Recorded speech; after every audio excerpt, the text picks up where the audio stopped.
why I sold my Sigma lens to upgrade to a Sony G Master 24-70 f2.8, and was it worth it?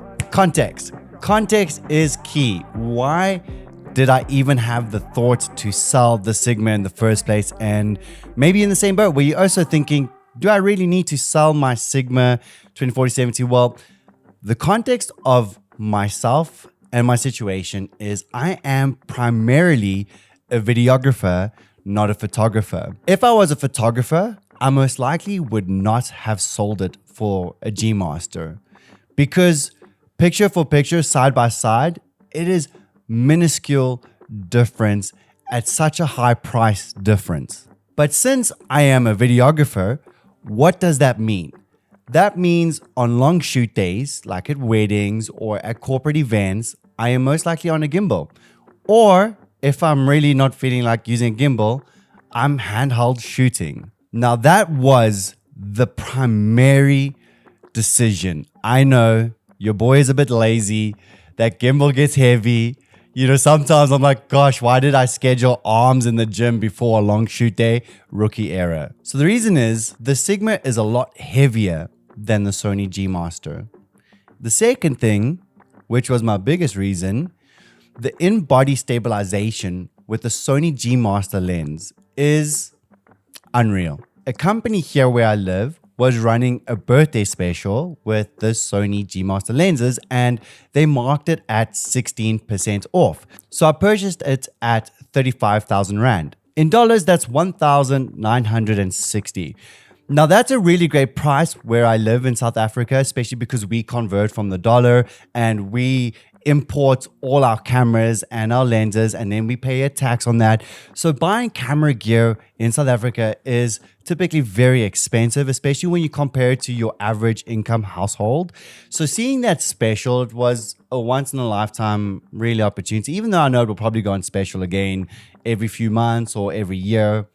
Now, the last piece of context that led up to this decision was the Sigma lens that I had, the 24-70, was Mark I. It was the first version of it, extremely heavy. It didn't have an aperture ring on it, and I loved it. It was my first upgrade from a kit lens that I got with my Sony a7 IV. It was a game changer for me, but it had its limitations. For one, the autofocus was quite slow compared to the Sony G Masters, especially if I'm going handheld, run and gun setups, doing gym training footage to wedding footage. It just had its, So what has been my experience so far? Have I experienced any buyer's remorse? What was the transition like? Well, the transition was quite simple. Sell the Sigma lens, use that towards purchasing the new lens. So I ended up selling my Sigma lens for about 17,000 Rand in US dollars. That equates to $955. So the price I was paying for the upgrade was $1,000 difference in Rands, like 17,000 Rand, which as someone running a videography business and, putting stuff as a business expense for some tax write-offs, it was a no-brainer to make that decision. Now, experience-wise, aside from the finance aspect, it has been an absolute dream. It has been a game changer for me. Being able to film handheld, run and gun with that in-body stabilization, better auto tracking features, an incredible amount of sharpness, even though the Sigma was equally sharp, just noticing that difference, it has been absolutely incredible. And obviously I did a ton of research on a decision like this from reading a ton of Reddit experiences. But one that I came across that really solidified this decision was on this thread. It was titled, "Convince Me Not to Buy a 2040-70 f2.8 G Master Mark II." And the comment section was wild. You don't want to buy it. You don't want to buy it. It's far too light, far too sharp, and far too packed with cool features.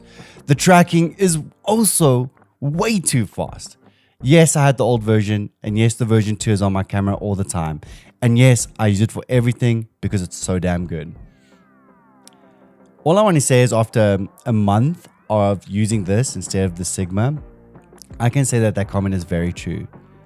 It is filled with practical features from the aperture ring to being extremely fast in the autofocus, to being extremely light on a gimbal, putting less strain on the motors as well. And it makes an amazing companion to my 35mm G Master lens that I use alongside it.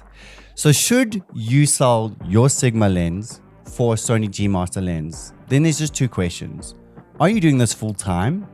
And are you primarily a videographer? If you are doing this full time, I would consider looking at the upgrade and then also using it as a business expense. The second thing is, if you're a photographer, you most likely won't notice that much of a difference. But if you are a videographer, you bet your buttocks you're going to see an incredible difference and you won't regret it.